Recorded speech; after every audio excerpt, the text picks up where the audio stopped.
9.3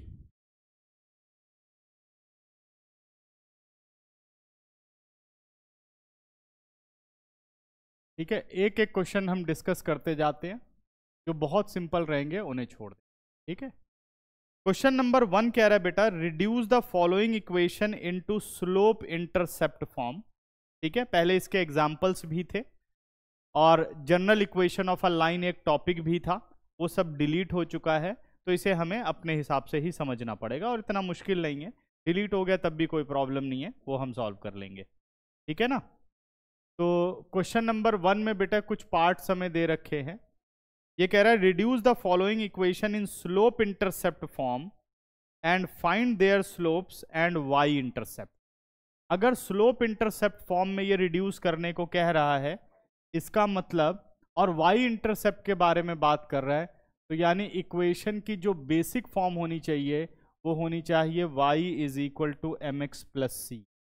यही इसकी basic form होनी चाहिए। यानी जिस भी फॉर्म में इक्वेशन है उसे आपको इस फॉर्म में रिड्यूस करके लाना है। जब इस फॉर्म में आ जाए तो फिर आपको इसका स्लोप बताना है और इसका वाई इंटरसेप्ट बताना है। ठीक है ना। तो कह रहा है कि भाई x plus 7y is equal to 0। Part first कहता है x plus 7y is equal to 0। तो इसको रिड्यूस करना आसान है, एक जगह मैंने रिड्यूस भी करके दिखाया था। तो हमें क्या करना है बेटा, 7y को लेफ्ट पे रखा क्योंकि y वेरिएबल लेफ्ट पर है, x को ले गए राइट पर, फिर 7 से कर दिया डिवाइड, आ गया -1/7x। c नहीं है तो क्या हो गया, 0 हो गया। तो इसके अकॉर्डिंग अगर मैं स्लोप की बात करूं तो स्लोप कितना हो गया, -1/7, और y इंटरसेप्ट हमारा कितना हो गया, 0। ठीक, कितना आ गया हमारे पास, 0। क्लियर है बात, समझ गए, आगे चलें। अगला क्वेश्चन तुम लोग ध्यान से समझना, मैं इसको ग्रुप में शेयर कर दूंगा और फिर लिख लेना आराम से, क्योंकि आज ज़्यादा से ज़्यादा क्वेश्चन हम खत्म कर लें। समझ में आ रहा है, ठीक है। चलो आगे बढ़ते हैं। अब इसका सेकंड पार्ट आप खुद कर सकते हो, थर्ड पार्ट में समझाता हूं। थर्ड पार्ट में कहता है बेटा y is equal to 0। Third part में क्या कह रहा है, y इज इक्वल टू 0 है। तो इसका मतलब अगर मैं इसे प्रॉपर फॉर्म में कन्वर्ट करूं तो y is equal to m x होता है। mx का मतलब 0x हो गया क्योंकि x है नहीं यहां पर, प्लस c क्या होता है, y इंटरसेप्ट, वो भी 0 हो गया। तो अगर मैं मेन इक्वेशन से कंपेयर करूं तो m कितना आ गया, slope is 0 and y intercept is. Clear हो गया, समझ गए, खत्म। नेक्स्ट क्वेश्चन, ये तो था पहला। अब इसका एक सेकंड पार्ट बचा है, वो आपको खुद कर लेना है। इसके बाद आओ क्वेश्चन नंबर 2 पर। सेकंड क्वेश्चन आपको बोलता है reduce the equation into intercept form and find their intercept on the axes. जब इसने बोला इंटरसेप्ट फॉर्म तो हम समझ गए कि इंटरसेप्ट फॉर्म, स्टैंडर्ड फॉर्म क्या होती है इंटरसेप्ट की, x upon a y upon b is equal to 1। यही इसकी स्टैंडर्ड फॉर्म है। तो यानी जो भी इक्वेशन आपको गिवन है उसे इस फॉर्म में आपको रिड्यूस करके लाना है और x और y इंटरसेप्ट फिर आपको बताना है। ठीक है ना। तो बात करते हैं बेटा, इसके पहले एक पार्ट की बात कर लेते हैं, पार्ट फर्स्ट। तो पार्ट फर्स्ट की इक्वेशन हमें गिवन है 3x plus 2y minus 12 is equal to 0। -12 is equal to 0। ठीक है ना, ये हमें गिवन है। तो हमें ये पता है कि लेफ्ट साइड पर सिर्फ वेरिएबल x और y रहते हैं, राइट पर 1 आना चाहिए। तो पहला काम है कि यहां जो कांस्टेंट है ना उसको शिफ्ट कर दो। 3x plus 2y is equal to 12। 3x plus 2y is equal to 12 shift कर दिया। अब राइट पे क्या रहना चाहिए, 1। तो इसका मतलब 12 से बोथ साइड डिवाइड करना पड़ेगा। 3x divide by 12, 2y divided by 12। ठीक है, 2y divided by 12 is equal to 1। तो अगर मैं कट करूं तो कितना आ गया, x upon 4 y upon x upon 4 plus y upon 6 is equal to 1। तो according to this x intercept is what, 4 और y इंटरसेप्ट क्या होगा b, जो कि हो गया 6। क्या दोनों बातें समझ में आ गई? ठीक है, अब इसका नेक्स्ट लास्ट इसका थर्ड पार्ट लेते हैं, क्योंकि सेकंड एग्जैक्टली है, ये कर लोगे ऐसे ही। इसके बाद थर्ड पार्ट पर आओ। थर्ड पार्ट कहता है 3y plus 2 is equal to 0। ध्यान दो बच्चों, तो यहां पर x नहीं है। क्या नहीं है? x नहीं है। ठीक है, अब क्या कर सकते हो, इस एक्सप्रेशन को रीराइट करो। This implies 0x plus 3y is equal to -2। सही है, 0x प्लस 3y -2। जो वेरिएबल नहीं है उसका कोफिशिएंट क्या रखना पड़ेगा? हमें 0 रखना पड़ेगा। ठीक रखा है। अब राइट पे क्या होना चाहिए? 1। तो किससे डिवाइड करोगे? -2 से। तो -2 से सबको कर दो डिवाइड।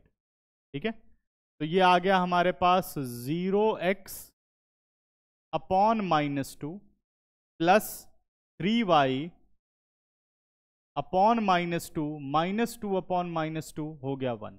लेकिन क्या अभी ये स्टैंडर्ड फॉर्म बनी? देखो, कोफिशिएंट ऑफ x 1 होना चाहिए, कोफिशिएंट ऑफ y 1 होना चाहिए। वहां पर 0 है और वहां पर 3 है। तो अब हम इसे फिर से लिखेंगे।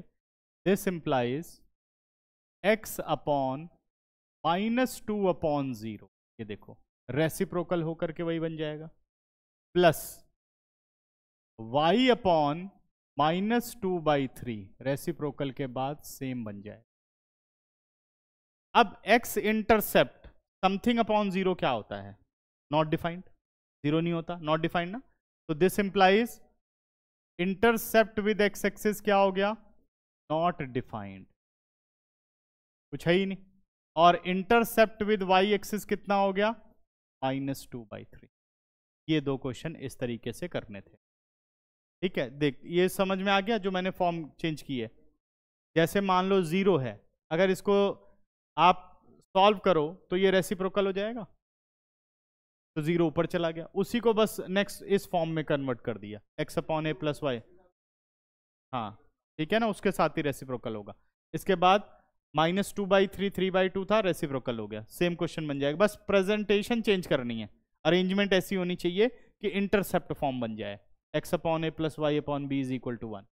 फिर आपको x और y इंटरसेप्ट बताने हैं। क्लियर हुआ? चेक करिए बेटा जरा आंसर। ठीक है, इसके बाद आप लोग कह रहे हो थर्ड पार्ट नहीं समझ में आया। थर्ड पार्ट तो सिंपल है, find the distance of this point from the line. Proper इसकी इक्वेशन निकालो और इसे चेंज करो, ax plus B y plus c is equal to 0, और फिर उसका -1 और 1 से डिस्टेंस निकाल दो। कौन सा formula? ax plus B y ax1 plus B y 1 plus c upon root a square plus b square whole mod. ठीक है ना, बुक शेयर करो इसके साथ। कहाँ खोया हुआ है? ठीक है, बुक में देखा कर क्या सोच रहा है। इतना थोड़ी दिमाग है कि मैं पढ़ता जा रहा हूं तेरे दिमाग में छपता जा रहा है। क्यों भाई?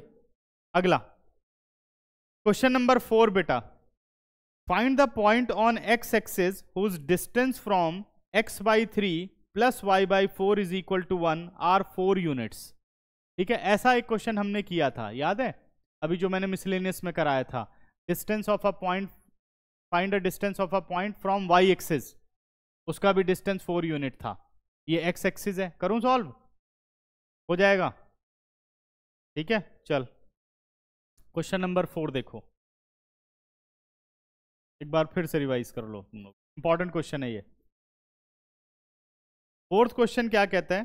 Find the point on the x axis whose distance from the line. हमें बेटा लाइन की इक्वेशन दे रखी है x upon 3 plus y upon 4 is equal to 1, और इस लाइन का डिस्टेंस x एक्सिस से 4 यूनिट दे रखा है। ठीक है, जिसने जिसने सॉल्यूशन किया, प्रणव ये हो गया या डाउट है? हो चुका है, वेरी गुड। और किसने किसने सॉल्व किया है? तूने कर लिया सॉल्व? अभी नहीं? X o x dash y o y dash, कह रहा हमारे पास एक लाइन है जो कि ये आप देख रहे हो, x अपॉन 3 y अपॉन 4, ये हमने लाइन ले ली। कोई ये इंटरसेप्ट बता सकता है क्या होंगे माधव? एक्स एक्सिस का इंटरसेप्ट क्या होगा? a,0 ए बेटा यहाँ पे क्या है 3 0 और ये कितना हो जाएगा? ठीक है ना, ये इंटरसेप्ट दे रखा है। अब कह रहा है एक्स एक्सिस का एक पॉइंट बता दो, कोई भी एक्स एक्सिस का एक पॉइंट जिससे इसका जो डिस्टेंस है वो 4 यूनिट हो। तो परपेंडिकुलर डिस्टेंस हो गया, डिस्टेंस कितना बोला है 4 यूनिट।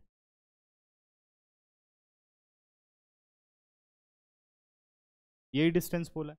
अब एक्स एक्सिस का अगर कोऑर्डिनेट लेना हो तो क्या लोगे? h,0 ये रहा वो पॉइंट, यही तो लेना पड़ेगा ना, y0 हो जाएगा ना, है ना। तो बस अब हमें क्या करना है, फॉर्मूला, कौन सा फॉर्मूला? तो सबसे पहले इस इक्वेशन को चेंज कर लें स्टैंडर्ड फॉर्म में। इक्वेशन कन्वर्ट होके क्या बन जाएगी? 4 और 3 का एलसीएम 12, तो 3 4 जा 12 यानी 4x plus 3y is equal to 12 यानी -12 इज इक्वल टू 0। ये मेरी बात सबको समझ में आ रही है? वो जो मेन इक्वेशन थी इंटरसेप्ट फॉर्म में, उसको जनरल फॉर्म में चेंज कर लिया। ठीक है, अब पॉइंट्स कौन से कंसीडर करोगे? h, 0 पॉइंट हो गए हमारे h, 0।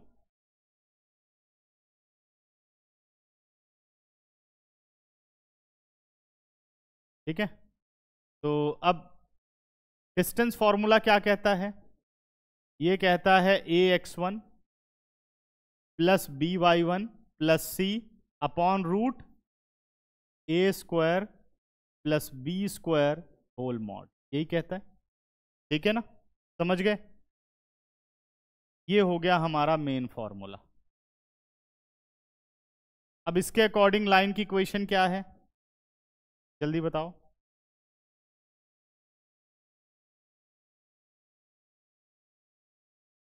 लाइन की इक्वेशन है 4x plus 3y minus 12 is equal to 0, यही है ना। तो डिस्टेंस निकाल दें। तो डिस्टेंस इज इक्वल टू हो गया हमारा 4x यानी 4h प्लस 3k यानी 0 माइनस 12 अपॉन रूट 4² यानी कोफिशिएंट ऑफ x, है ना, प्लस 3² कोफिशिएंट ऑफ y यानी a² plus b² whole mod. Clear है सबको? डिस्टेंस कितने यूनिट है? 4 यूनिट है। डिस्टेंस है हमारा 4 यूनिट और इधर बच गया सिर्फ 4h माइनस 12 और डिनोमिनेटर में कितना आ गया 16 और 9 25, 25 का रूट 5 लिख दूं, चलेगा ना। अब मॉडुलस हटाऊं तो क्या बनेगा बेटा? प्लस -4, मॉडुलस हटाऊं तो बन गया ये प्लस -4 और यहां पे आ गया 4h माइनस 12 अपॉन 5। ठीक है ना, अब क्या करते हैं 5 से कर देते हैं मल्टीप्लाई। तो जब 5 से मल्टीप्लाई करूंगा तो कितना बन गया प्लस -20 4h माइनस 12, 4 भी कॉमन ले लेते हैं और 20 को कट कर देते हैं, plus -20 is equal to 4 common h minus 3। 4 बेटा प्लस -20 के नीचे आया, कितना आ गया प्लस -5। अगर -4 आता तो क्या बनाते हम -+5। ठीक है ना, समझ में आ रहा है? ये हो गया आपका h माइनस 3। अब दो इक्वेशन सेपरेट कर लो, h minus 3 is equal to +5, h minus 3 is equal to कितना हो गया +5 और h minus 3 is equal to हो गया -5। h की वैल्यू कितनी आ गई 8 और h की वैल्यू कितनी आ गई -2, यानी कोऑर्डिनेट्स क्या बन गए इधर 8 0 और सेकंड वाला -2। एक बार आंसर चेक कर लो, देखो आ रहे हैं।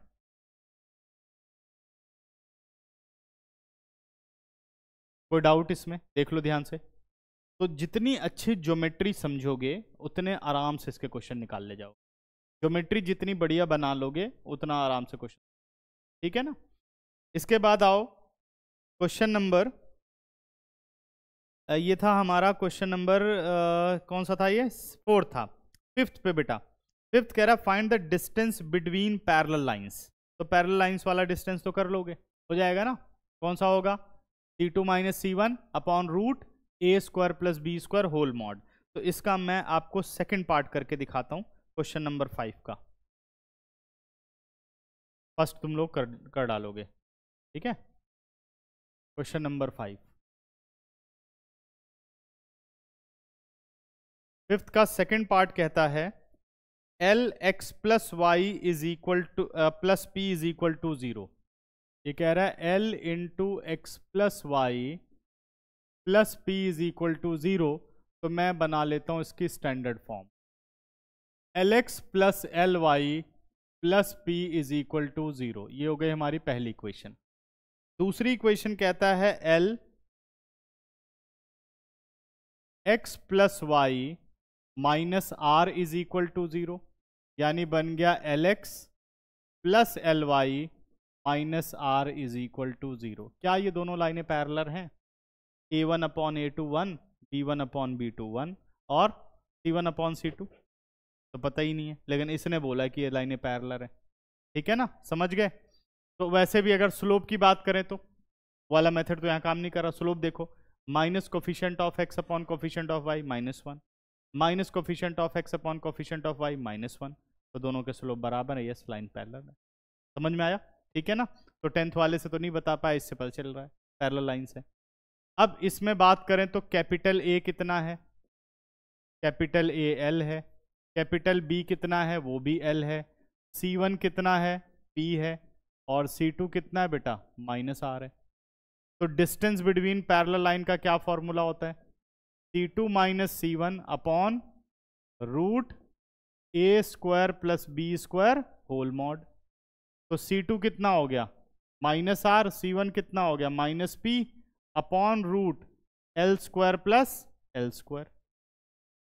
तो अगर मैं माइनस कॉमन ले लूं तो इसे P प्लस R लिख सकता हूं, इसे ट्वाइस ऑफ L स्क्वायर लिख सकता हूं।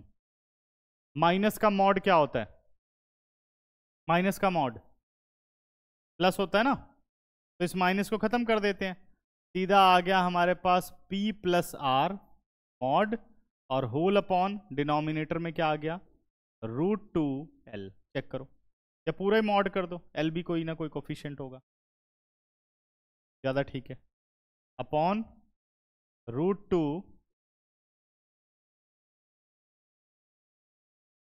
Upon √2L whole mod. Check करना बेटा आंसर, ये आ गया आपका डिस्टेंस, ठीक है।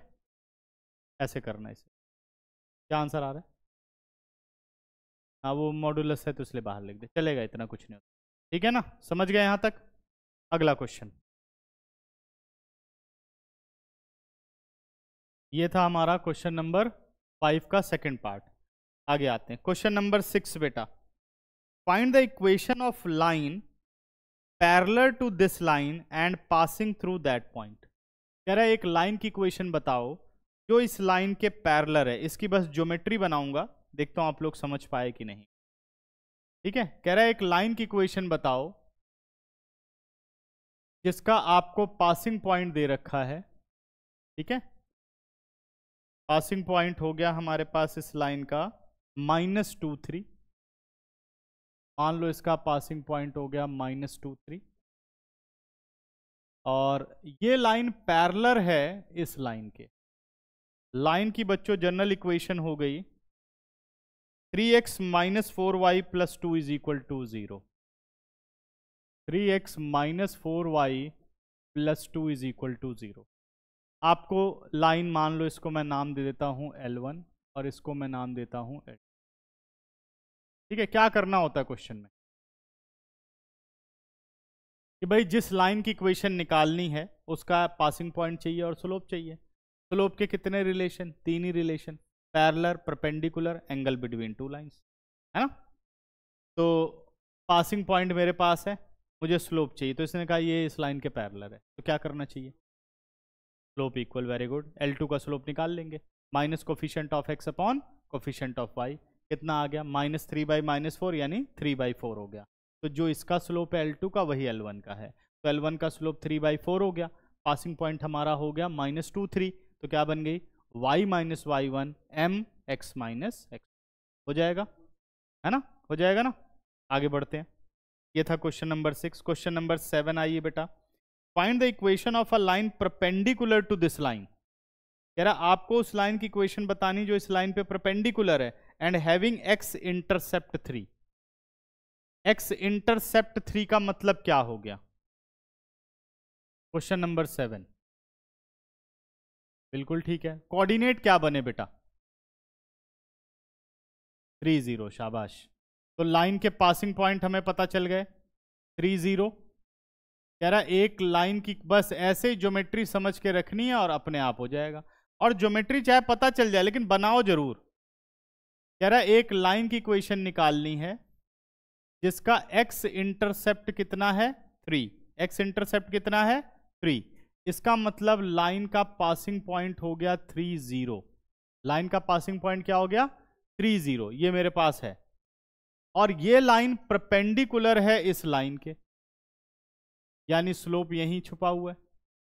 इस लाइन की क्या इक्वेशन है जिस पे ये परपेंडिकुलर है? उसकी इक्वेशन दे रखी है x minus 7y plus 5 is equal to 0। x minus 7y plus 5 is equal to 0। x minus 7y plus 5 is equal to 0। तो इसका स्लोप क्या होगा? Minus coefficient of x upon coefficient of y 1/7। तो इस line का slope क्या होगा?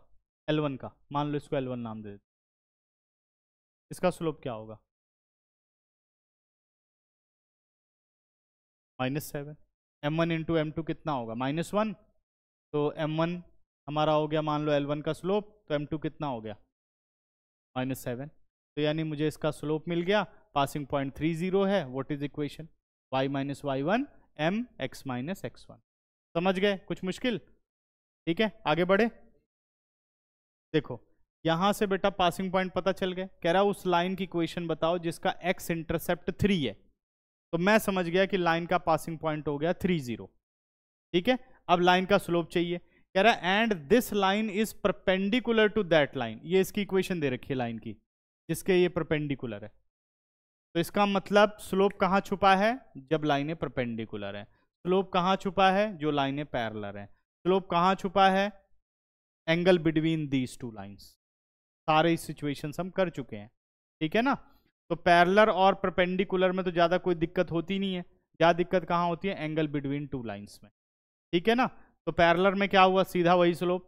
Perpendicular में क्या हुआ? m1 into this 1/7, m1 into 1/7 is equal to -1। तो m1 कितना हो गया? Cross multiply -7। अब सीधी equation y minus Y one m x minus, ठीक है ना। ओके, चलो आगे बढ़ते हैं। अब आ जाओ क्वेश्चन नंबर 8 पर। Find the angle between these two lines. कह रहा इन दोनों लाइन के बीच में आपको एंगल बताना है। क्वेश्चन नंबर 8, ठीक है, क्वेश्चन नंबर 8। तो हमें लाइन L1 गिवन है, लाइन L1 गिवन है √3x plus y is equal to 1। और लाइन L2 गिवन है x plus √3y is equal to 1। Angle between these two lines. दो लाइन के बीच में अगर एंगल निकालना है तो दोनों के स्लोप पता होने चाहिए। तो m1 कितना आ गया? Minus coefficient of x upon coefficient of y जो कि 1 है। m2 कितना आ गया? माइनस कोफिशिएंट ऑफ x जो कि 1 है अपॉन कोफिशिएंट ऑफ y जो कि √3। ये दोनों आ गए, समझ गए। अब मुझे चाहिए एंगल बिटवीन टू लाइंस। तो प्रणव फॉर्मूला बताओ एंगल बिटवीन टू लाइंस का। tan theta is what? Yes, m2 minus m1, m2 minus m1 upon 1 plus m1 into m2 whole mod. Clear है? ठीक है ना। अब इसके अकॉर्डिंग आपके पास सारी वैल्यूज हैं, पुट करके बच्चों बस सिंप्लीफाई कर लेना। ठीक है ना। चलो सॉल्व करते हैं। m2 कितना हो गया? -1/√3।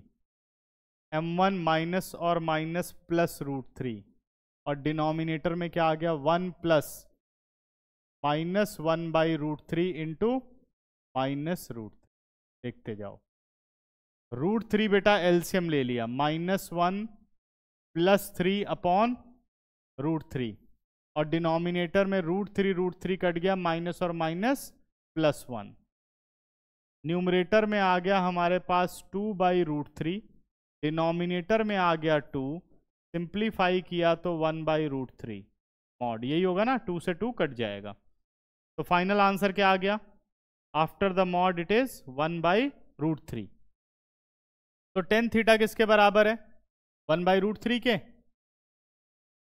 तो बताओ थीटा कब √3 देता है? tan थीटा 1/√3 कितने degree? tan 30 degree. tan 30 degree है ना, tan 30 डिग्री। तो थीटा कितना आ गया? 30 डिग्री। थीटा कितना आ गया? 30 डिग्री। हाँ भाई, अभी 2 क्वेश्चन के बाद समझ में नहीं आए थे, अब क्वेश्चन कैसे लग रहे हैं? आसान मुश्किल समझ गए? तो ऐसे सोच करके करते जा। क्लियर हुआ? थीटा कितना आ गया बेटा? 30 डिग्री। चलें आगे। ठीक, ये खत्म। Next question. अब आ जाओ 8th पर। 8th हो चुका है, 9th पर। The line through the point H341 intersect the line 7x minus 9y minus 19 is equal to 0 at right angle.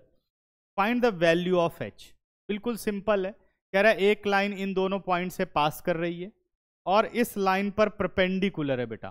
तो पहली लाइन का स्लोप निकाल लिया है ना, दूसरी लाइन का स्लोप निकाल लिया, दोनों का प्रोडक्ट -1 कर दिया, वेरिएबल h अपने आप निकल के आ जाएगा।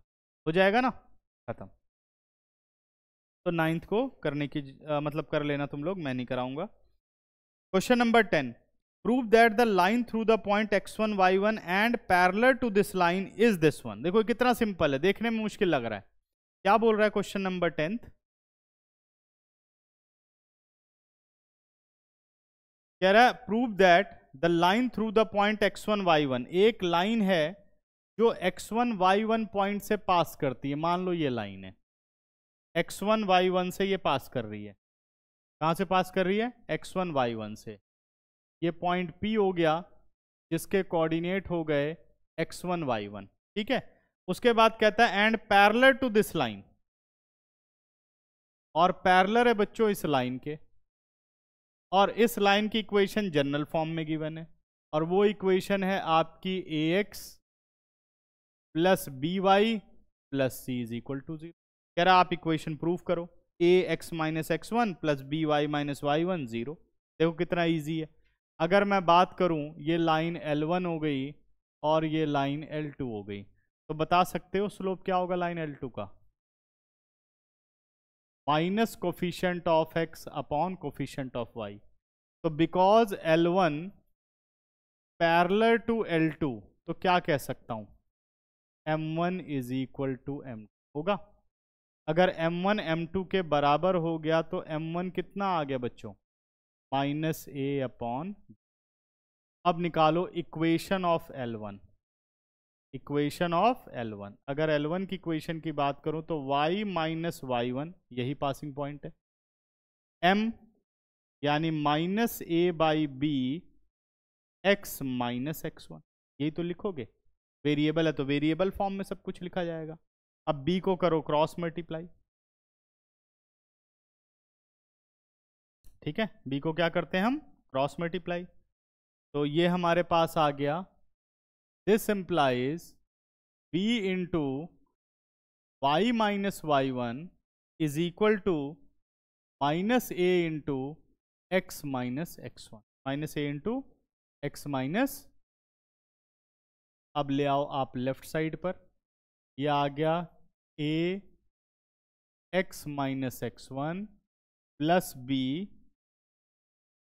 Plus B Y minus Y one is equal to 0। शायद यही प्रूफ करना है, देखना जरा बुक में। ठीक है, ये हमारा आ गया फाइनल। ठीक है, ये था क्वेश्चन नंबर 10। क्वेश्चन नंबर 11 पर आओ। कह रहा है 2 lines passing through the point 2, 3 intersect each other at an angle of 60 degree. If the slope of one line is 2, find the equation of other line. ठीक है ना, देखो ध्यान से। कह रहा 2 लाइनें, इंपॉर्टेंट है क्वेश्चन ये। क्वेश्चन नंबर 11, 2 लाइनें पास करती हैं सेम पॉइंट से, इसका मतलब दोनों लाइंस इंटरसेक्ट कर रही होंगी, है ना। यानी दोनों लाइंस क्या कर रही हैं, इंटरसेक्ट कर रही हैं।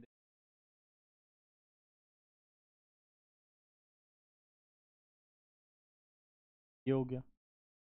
इसका नाम रख देता हूं लाइन L1 और इसका नाम रख देता हूं लाइन L2, और दोनों इंटरसेक्ट कहाँ कर रही हैं, मान लो इस पॉइंट P पर दोनों इंटरसेक्ट कर रही हैं, और इसका कोऑर्डिनेट है 2, 3। सही है, कोऑर्डिनेट क्या है 2,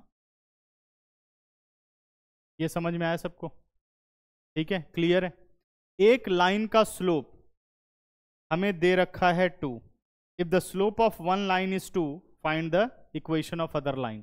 और दूसरी बात बोली है कि इन दोनों के बीच में जो एंगल बन रहा है वो कितना है, 60 डिग्री। मान लो L2 का स्लोप यानी M2 आपको 2 दे रखा है, तो अगर मुझे अदर लाइन की इक्वेशन निकालनी है, दोनों की तो नहीं बोली ना, find the equation of other line, है ना, तो मुझे L1 की इक्वेशन निकालनी है। तो सपोज L1 का slope M1 is equal to M लिख लेता हूं, सही रहेगा। बार बार M1 ना लिखो, नहीं तो M1 भी चलेगा, कोई बात नहीं, इज इक्वल टू M लिख लिया। अगर मुझे इस लाइन L1 की इक्वेशन निकालनी है, तो पासिंग पॉइंट तो मेरे पास हो गया 2, 3। क्या चाहिए, स्लोप चाहिए। स्लोप के लिए 3 condition, parallel, perpendicular, angle between. उसमें कौन सा है ये, एंगल बिटवीन। तो फॉर्मूला डाल दें सीधा, है ना। तो हम कहेंगे बेटा tan theta is equal to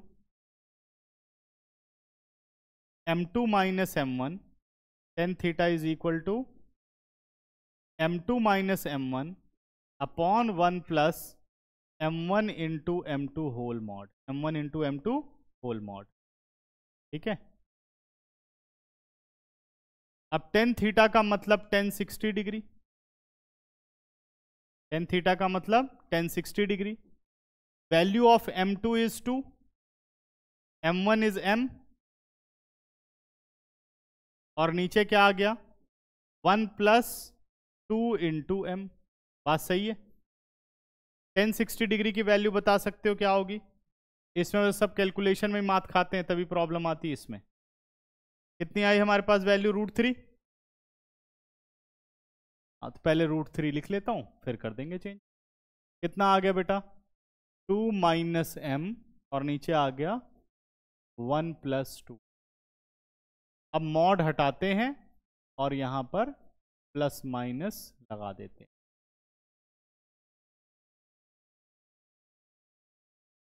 अब इस क्वेश्चन में दिक्कत ये है कि अब आप डायरेक्ट प्लस माइनस से नहीं सिंप्लीफाई कर सकते, क्योंकि वेरिएबल है, वैल्यू नहीं निकाल पाओगे। तो इसलिए हमें 2 इक्वेशन में इसको रिड्यूस करना पड़ेगा, 2 पार्ट में। तो पहला हो गया √3 is equal to 2 minus M upon 1 plus 2। एक पार्ट ये ले लेते हैं और एक पार्ट हम ले लेते हैं नेगेटिव वाला। एक हमारा हो गया minus √3 is equal to 2 minus M upon 1 plus, ठीक है ना, साथ साथ सॉल्व कर देते। क्रॉस मल्टीप्लाई किया बेटा, ये बन गया √3 plus 2√3M is equal to 2 minus M। M को एक साथ ले आओ, कितना आ जाएगा हमारे पास 2√3M plus M is equal to 2 minus √3। अब M को ले लो कॉमन, और ये बन गया 2√3 plus 1 is equal to 2 minus √3। Value of M is 2 minus √3 upon 2√3 +1। सही है। अब इसको रैशनलाइज मत करो, ऐसे ही रहने दो, क्योंकि हम इक्वेशन बना पाएंगे। ठीक है ना, क्योंकि कई बार क्या होगा कि आपने रैशनलाइज कर दिया बट पीछे से आंसर मैच नहीं करेगा, लेकिन वो गलत नहीं है, बट हम फालतू में अपना टाइम लगा रहे हैं यहाँ पे। ठीक है ना। अब माइनस वाले पे आओ।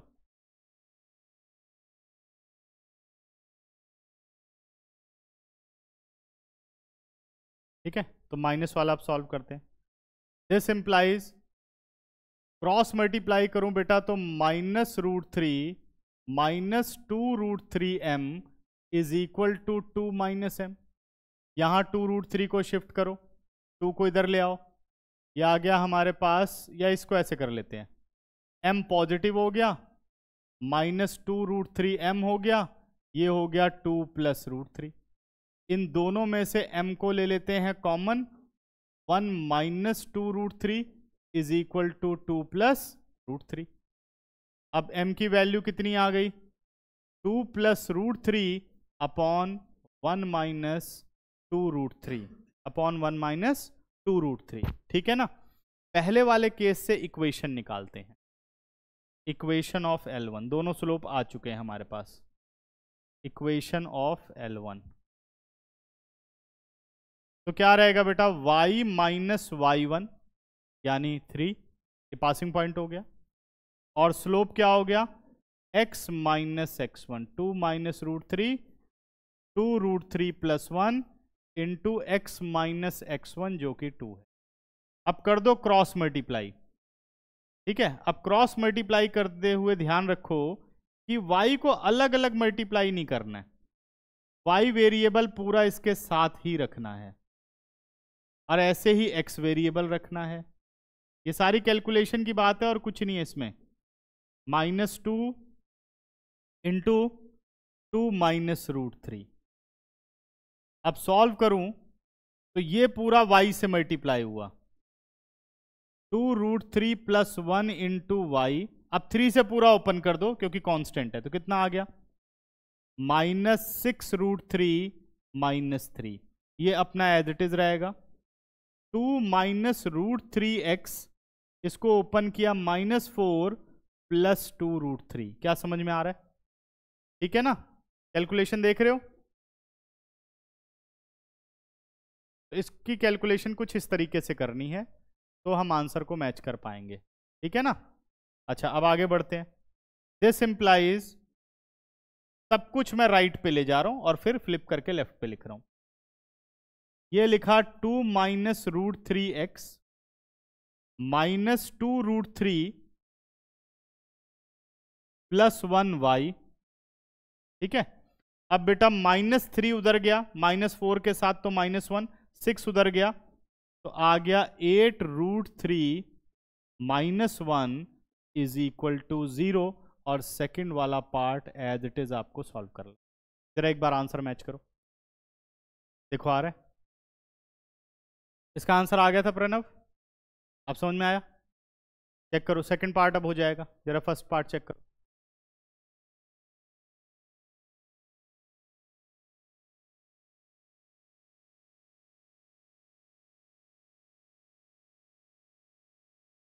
क्या हुआ? दूसरी क्वेश्चन होगी? नहीं, दूसरी मैच कर रही होगी, क्या पता। दोनों ही अलग है, दिखा जरा। दोनों होनी चाहिए, एक भी मैच नहीं कर रही है। कौन सी वाली? हाँ, और वाली आ रही होगी ना, तो उसमें मैंने ये पहले कर दिया, उसने वो पहले कर दिया होगा, उससे फर्क नहीं पड़ता। तो √3, अच्छा √3 - 2 कह रहा है, ये उधर लेके चला गया ना, उसको प्लस कर रहा है उधर, देखो, और सारी चीज उधर ले गया। ठीक है, इसने x को उधर शिफ्ट किया। ठीक है, x को नेगेटिव बनाया, उसको पॉजिटिव बनाया, तो x का नेगेटिव माइनस कॉमन लेके √3 - 2 कर। ठीक है, समझ गए। तो अब चलते हैं नेक्स्ट, कितने खत्म हुए अभी हमारे? ये था 11th क्वेश्चन। अब आओ 12th क्वेश्चन पर। क्वेश्चन नंबर 12 कह रहा है, find the equation of right bisector of line segment joining the point 3, 4 और 1 - 2। Most important question. Find the equation of right bisector, किसकी इक्वेशन निकालनी है? Right bisector. क्या कोई मुझे बता सकता है राइट बाइसेक्टर क्या होते हैं? राइट एंगल, राइट एंगल को काटे, राइट बाइसेक्टर, एंगल बाइसेक्टर नहीं, right bisector, perpendicular bisector, perpendicular भी होगा और बाइसेक्ट भी करेगा। तो देखो क्या कहता है, इसको मैं समझाऊंगा, करोगे आप लोग खुद, इसके चांसेस रहते हैं पेपर में। क्वेश्चन कह रहा है find the equation of right bisector of line segment joining the point this one. कह रहा है एक लाइन है और उसके कोऑर्डिनेट है बेटा 12 के ए, जिसके कोऑर्डिनेट हो गए 3,4 और बी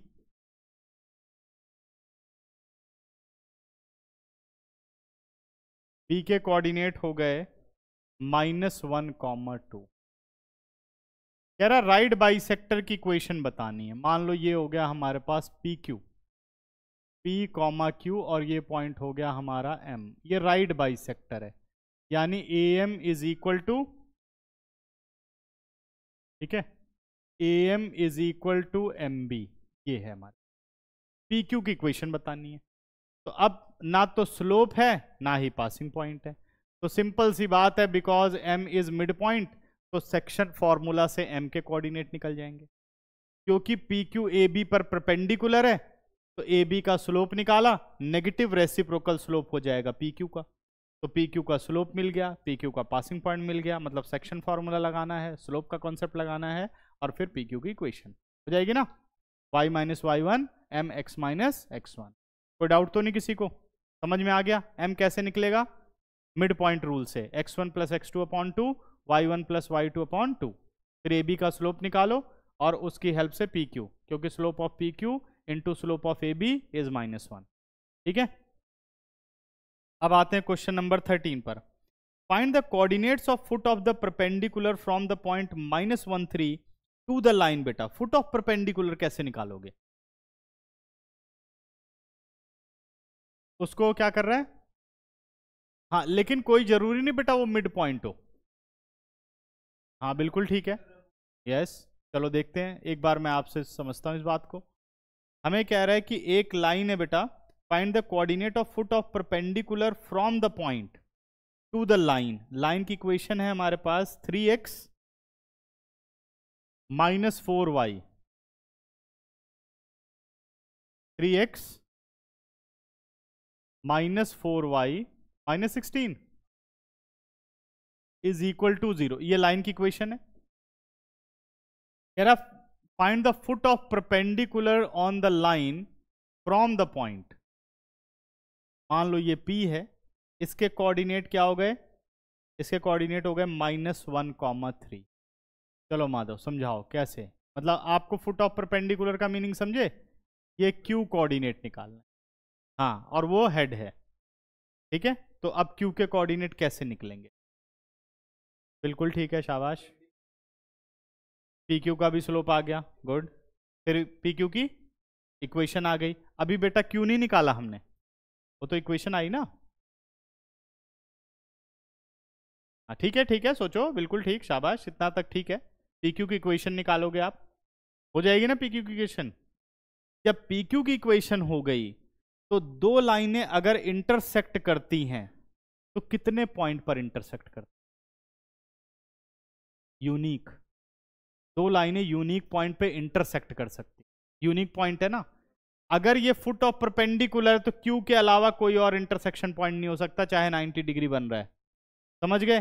तो जब आप PQ की इक्वेशन निकाल लोगे, इस लाइन की इक्वेशन ऑलरेडी है, एलिमिनेशन मेथड से जो एक्स वाई की वैल्यू निकालोगे वही फुट ऑफ परपेंडिकुलर। समझ गए? क्लियर हो गई बात? तो हो गया क्वेश्चन सॉल्व। क्या क्या काम करना है? सबसे पहले लाइन का स्लोप निकालना जो गिवन लाइन है, PQ का स्लोप उसकी हेल्प से निकालना है, क्योंकि दोनों परपेंडिकुलर है तो प्रोडक्ट क्या होगा? -1 होगा। आ गया, उससे PQ का स्लोप आ गया, उससे उसकी इक्वेशन आएगी। जब दो लीनियर इक्वेशन इन 2 वेरिएबल हो गई तो इंटरसेक्शन पॉइंट कैसे निकलता है? एलिमिनेशन या सब्स्टिट्यूशन मेथड से एक्स वाई निकालो, वही एलिमिनेशन मेथड है। ठीक है, और सॉरी वही इंटरसेक्शन पॉइंट के कोऑर्डिनेट हो गए, तो Q का कोऑर्डिनेट Q यूनिक होगा।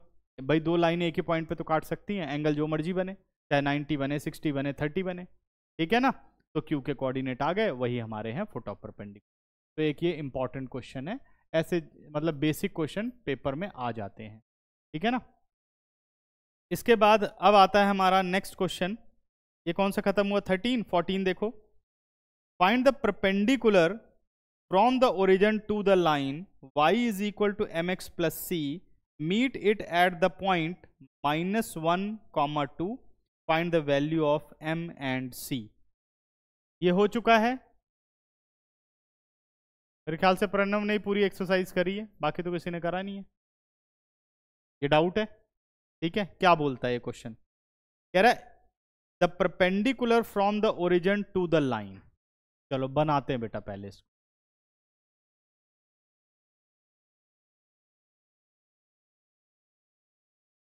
ये हमारे पास हो गया x o x dash, y o y dash, Cartesian plane.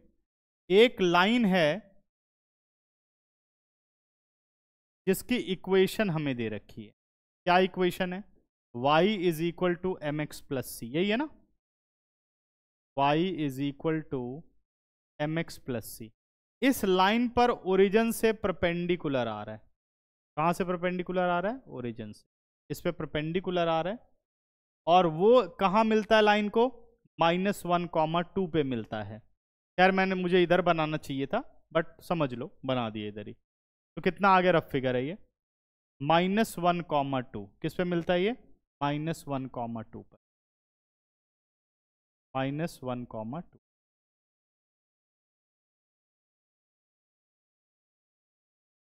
इस पे मिलता है। तो कह रहा है m और c की वैल्यू बता दो। तो बेटा जी जो आपके पास ये वाली इक्वेशन है, मतलब ये वाली लाइन है, सपोज L1, क्या इसका स्लोप आपको पता है?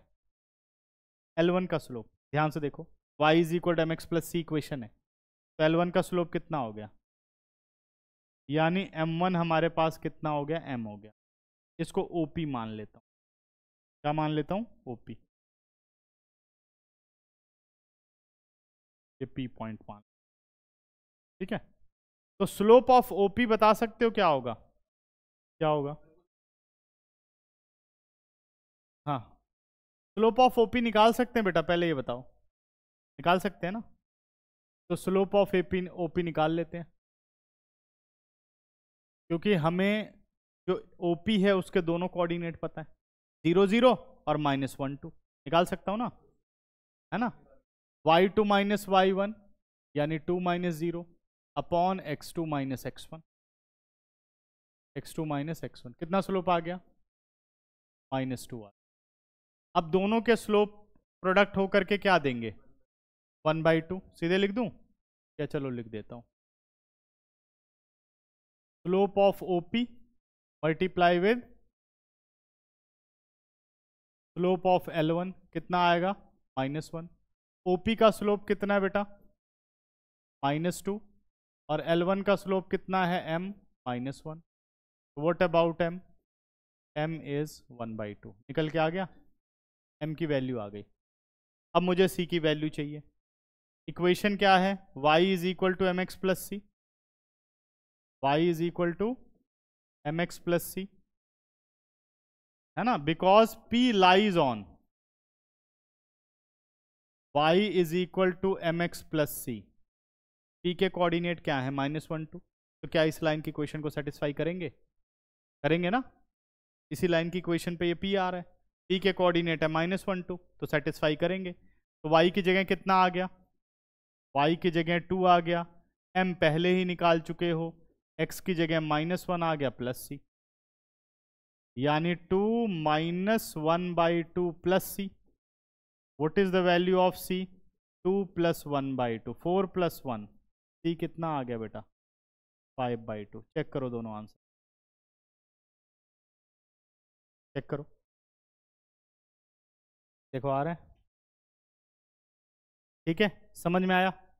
अब चलते हैं हम अपने नेक्स्ट क्वेश्चन पर। उससे पहले मैं 16 समझा दूं, यहाँ जो स्पेस है। अगले पूरे एक पेज पर हम करेंगे क्वेश्चन नंबर 15।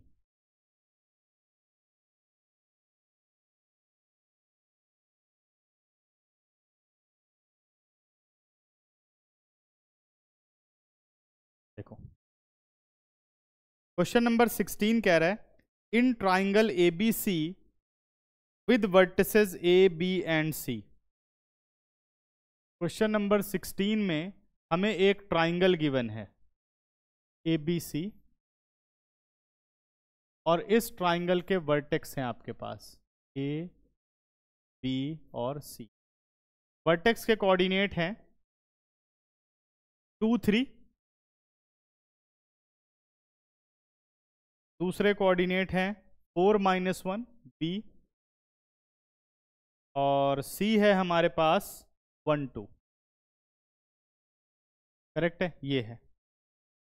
उसके बाद कहता है कि find the equation and length of altitude from the vertex ए।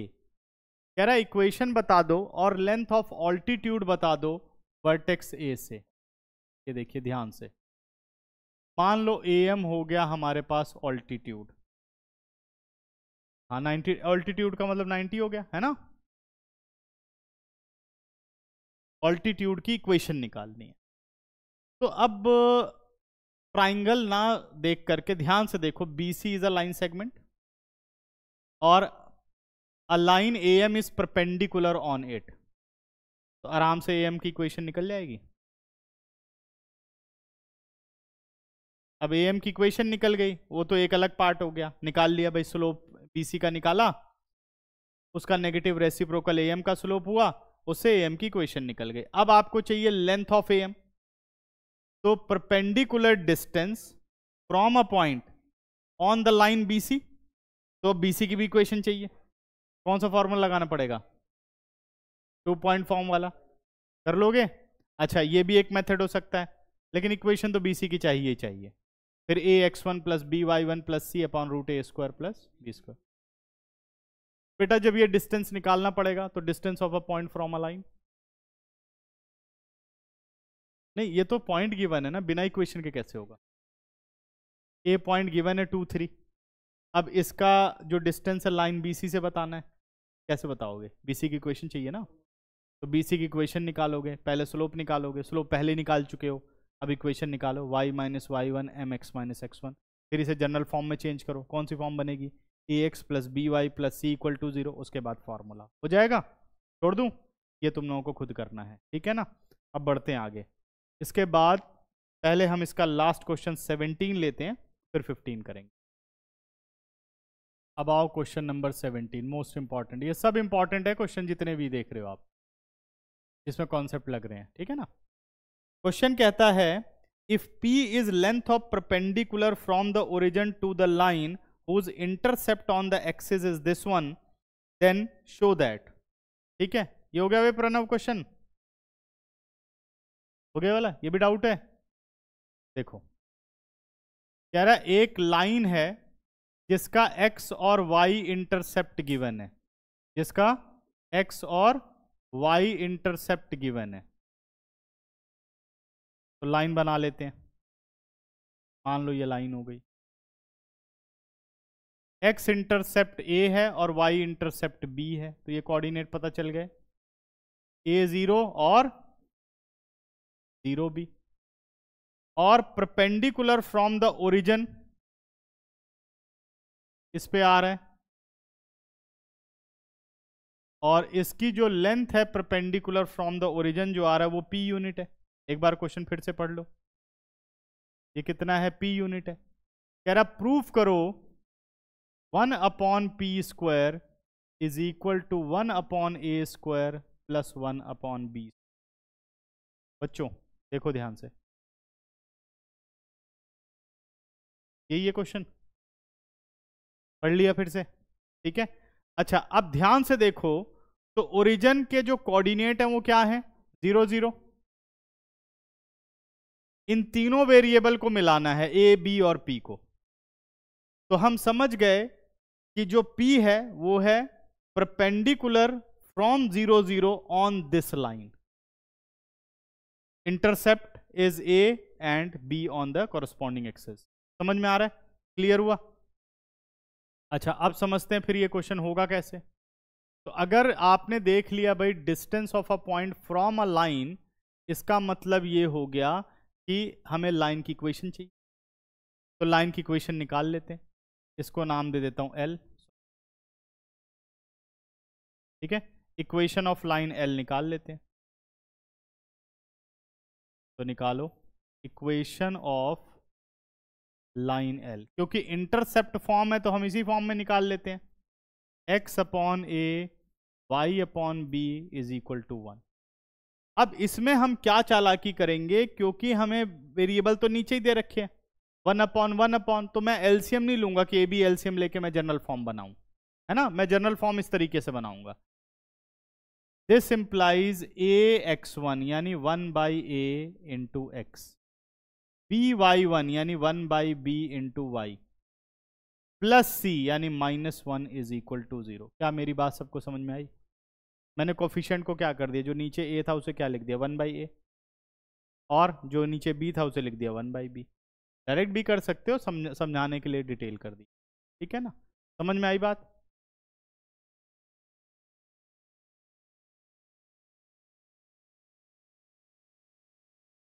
ठीक है। अब डिस्टेंस वाला अगर मैं कॉन्सेप्ट लगाऊं तो हमारे पॉइंट कौन से हैं, 0 0। अगर डिस्टेंस का फॉर्मूला लगाऊं तो a(x1) यानी 1/a0, by1 1/b0 -1 upon root a², a² का मतलब 1/a², b² यानी 1/b²। बच्चों सही सही बताओ, समझ में आया सबको? कोई डाउट तो नहीं? देखो जो मैंने किया क्लियर है सबको, कोई दिक्कत? a(x1) plus by1 plus c equal to 0, यही हो गया ना। कैपिटल ए हमारा 1/a हो गया, कैपिटल बी हमारा 1/b हो गया, c हमारा -1 हो गया, और नीचे a² और b² कोफिशिएंट हो गए। अब ये पूरा ऊपर 0 हो गया। डिस्टेंस किसके बराबर है? डिस्टेंस इज p, और यहाँ क्या आ गया -1 upon root 1/a² plus 1/b² whole mod. यहाँ तक क्लियर है? अब मुझे p का स्क्वायर चाहिए। अब यहाँ एक चीज समझो, दिस इंप्लाइज, हाँ p² सीधे लिख दो, इंप्लाइज कुछ नहीं लिखना, -1 upon root 1/a² plus 1/b² whole mod whole square. अब कॉन्सेप्ट क्या होता है कि मॉड x² और x² एक ही बात है। मॉड x² क्या आंसर देगा? पॉजिटिव आंसर देगा, और x² भी क्या आंसर देगा? पॉजिटिव। रेंज क्या रहती है, याद है कल पढ़ाया था, क्लोज इंटरवल 0 टू इन्फिनिटी, और मॉड x की भी क्या होगी? Close interval 0 to infinity. इसलिए ये दोनों बातें सेम होती हैं, समझ गए? अब मैं वहां से मॉड हटा सकता हूं। समझ में आई सबको बात? अब ये हमारा हो गया p²। जब मॉड हटाया बेटा x² यानी -1 का स्क्वायर तो 1 हो गया, और नीचे रूट के स्क्वायर से रूट हट गया। ये देखो, अब कर दूं क्रॉस मल्टीप्लाई तो जो क्वेश्चन की जरूरत है वो पूरी हो गई। a² 1/a² plus 1/a² plus 1/b² is equal to 1/p²। ये था हमारा क्वेश्चन नंबर 70। समझ गए? प्रूव हो गया। ठीक, अब चलते हैं अगले क्वेश्चन पे। कुछ डाउट तो नहीं है? देख लो ध्यान से। ठीक है, खत्म हो गया। अब आओ क्वेश्चन नंबर 15 जो मैंने छोड़ा था उसको कर। ठीक है, question number 15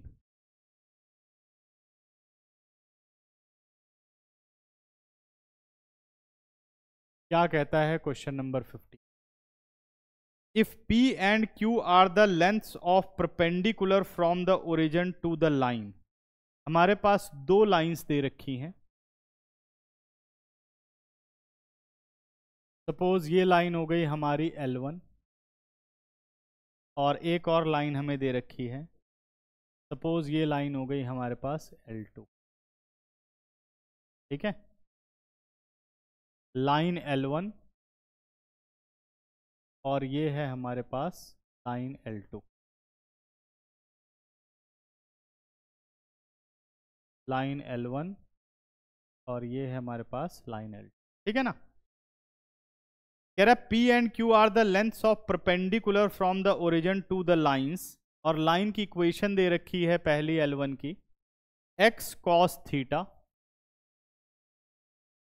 minus y sin theta is equal to k cos 2 theta, k cos 2,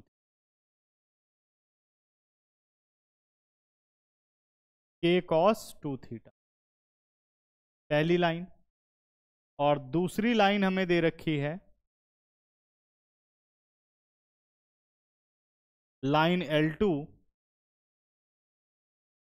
और इसकी इक्वेशन दे रखी है x secant theta plus y cosec theta is equal to k। इन दोनों लाइन पर ओरिजिन से परपेंडिकुलर आ रहा है, एक परपेंडिकुलर ये आ रहा है और एक परपेंडिकुलर ये आ रहा है, ठीक है ना। और परपेंडिकुलर्स की जो है वो लेंथ दे रखी है, इसकी लेंथ है p यूनिट फ्रॉम 0 0, और इसकी लेंथ है q यूनिट, और ये भी है 0 0। यार अगर ऐसा है तो प्रूफ करो p square plus 4q square is equal to k square. एक बार क्वेश्चन दोबारा पढ़ लो, और कुछ भी ना समझ में आया हो तो पहले उन बातों को क्लियर करो। ये मैंने स्ट्रक्चर बना दिया, समझ में आ गया, कोई डाउट तो नहीं। तो सीधा दिख रहा है कि ये बात कर रहा है distance of a line from a point की, सीधा दिख रहा है ना, perpendicular distance of a line from a point. तो हम पहले P और Q को ढूंढते हैं, तभी तो कुछ बन पाएगा। K इधर भी है, K उधर भी है। अब ये सारे वेरिएबल मुझे रिलेट करवाने हैं, ठीक है ना। तो पहला परपेंडिकुलर है P ओरिजिन से। बस क्वेश्चन में कैलकुलेशन वाला पार्ट देखना ध्यान से, है कुछ नहीं, बेसिक कॉन्सेप्ट यही है। बाकी ट्रिग्नोमेट्रिक फॉर्मूले और आप जितनी आसानी से कैलकुलेशन कर पाए, ठीक है ना। तो लेंथ ऑफ परपेंडिकुलर P हो गया, कॉन्सेप्ट वही ax1 plus by1 plus c upon root a square plus b square. ax1 यानी x आपका 0 है, cos theta, coefficient of x तो cos थीटा है, minus 0 sine theta minus k cos 2 theta, सही है, upon root coefficient of x square यानी cos theta square plus coefficient of y square यानी minus sine theta square whole mod. क्या ठीक चल रहा है? This implies P is equal to कितना आया बेटा, ये 0 इधर बच गया माइनस k cos 2 थीटा, और यहां आ गया root cos square theta minus sine का हो गया plus, sine square plus cos square किसके बराबर होता है, 1 के। तो आंसर आ गया minus k cos 2 theta mod. बस ऐसे छोड़ दो, चाहो तो माइनस को प्लस कर सकते हो, लेकिन मॉड नहीं हटा सकते, क्योंकि हमें थोड़ी पता है पॉजिटिव होगा कि नेगेटिव होगा, क्योंकि ये वेरिएबल हैं सारे, ठीक है ना। ऐसे छोड़ देते हैं। अब आगे आ जाओ, दूसरे वाले का कल्याण करते हैं।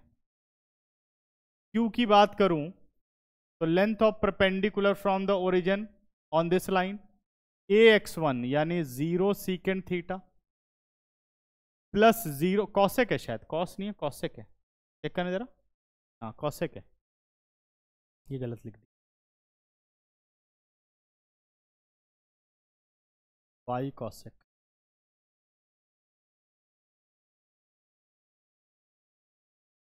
y cosec theta is equal to 1, k is equal to k। तो पुट किया बेटा 0 secant theta plus 0 cosec theta minus के upon root coefficient of x यानी secant square theta, coefficient of y को secant square theta and mod. पहला 0 दूसरा 0, और finally numerator पे क्या रह गया, माइनस के। अब क्योंकि सीकेंट और कॉसेक है तो साइन और कॉस बना करके sign square theta plus cos square theta बन सकता है। तो सिंप्लीफाई कर लेते हैं। तो सीकेंड स्क्वायर को क्या लिख सकते हो? 1 कॉस स्क्वायर। को सीकेंड को क्या लिख सकते हो? 1 साइन स्क्वायर। क्या सही है? कोई डाउट तो नहीं किसी को? This implies Q is equal to minus K, LCM क्या आएगा बच्चों? Sine square theta into cos square theta. इधर क्या पहुंच गया? Sine square theta plus cos square theta whole root and whole mod. क्या सही है? ठीक चल रहा है? अब क्या हो सकता है? माइनस के अपना एज इट इज रहा। दिस इंप्लाइज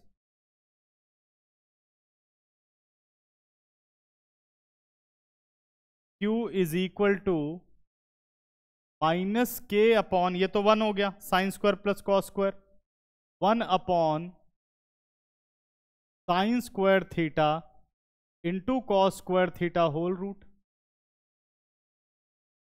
1 का रूट 1 हो गया, साइन स्क्वायर कॉस स्क्वायर का साइन कॉस हो गया, तो 1/sin इंटू कॉस न्यूमरेटर में शिफ्ट हो सकता है।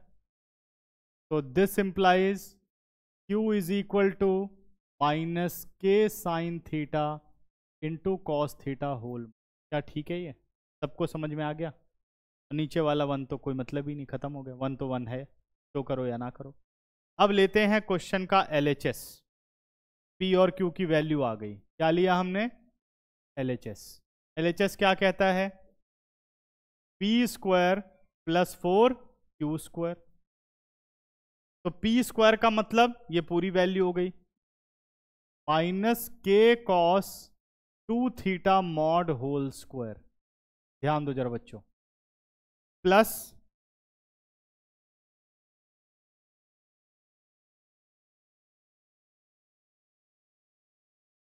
ठीक है, आ रहा है ना पर्दे में, plus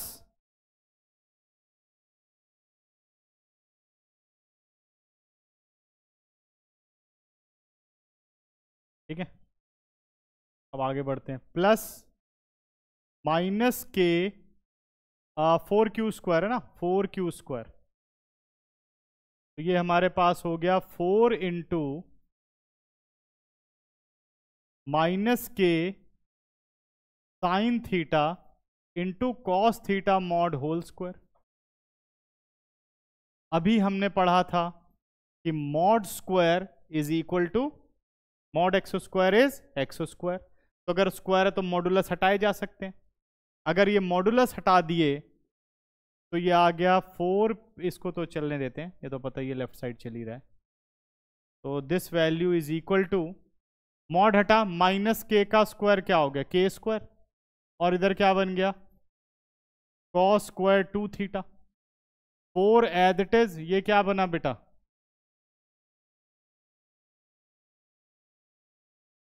four as it is, ये बन गया आपका के square sine square theta cos square theta. समझ में आ रहा है क्यों पॉसिबल हुआ? क्योंकि हम जानते हैं mod X square is equal to X square. अब राइट साइड आपको दिख रही है कि ट्रिग्नोमेट्री तो है ही नहीं, ट्रिग्नोमेट्री हटानी है। जब साइन कॉस नजर आ रहा है कॉस स्क्वायर 2 थीटा, तो समझ जाओ साइन स्क्वायर 2 थीटा भी बनना ही चाहिए, तो 1 हो जाएगा। ठीक है ना, के तो दिख ही गया है, के स्क्वायर और 4K स्क्वायर। अब अगर इसको मैं कुछ ऐसा लिख दूं, ध्यान देना बच्चों, it is equal to K square cos square 2 theta. K square को बाहर किया, 4 को अंदर ले गए, sine theta into cos theta whole square. लिख सकता हूं कि नहीं? सही है। 2 साइन ए कॉस ए का क्या फॉर्मूला होता है? क्या साइन 2a होता है? ट्रिग्नोमेट्री याद आ रही है कुछ? Sine 2 theta whole square. अब इन दोनों में से के स्क्वायर कॉमन ले लूं, क्या आ गया? Cos square 2 theta plus sine square 2 theta. दोनों एंगल सेम है, तो साइन स्क्वायर ए प्लस कॉस स्क्वायर ए क्या होता है? 1 होता है। तो आंसर क्या आ गया? K square into 1, answer is K square is equal to R H. ये थी पूरी की पूरी एक्सरसाइज। अब मिसलेनियस और ध्यान से सोच करके ज़्यादा से ज़्यादा क्वेश्चन सॉल्व करने की कोशिश करो, इसलिए मैंने इसे करा दिया। देख ली पूरी ज्योमेट्री कैसे करनी है, अब हो जाएगा। अब मिसलेनियस अगली क्लास में लगभग 90% हो जानी चाहिए सॉल्व, ठीक है। और जिसको नहीं आ रहा वो भी थोड़ा बहुत सॉल्व करो, ठीक है। चलो जाओ।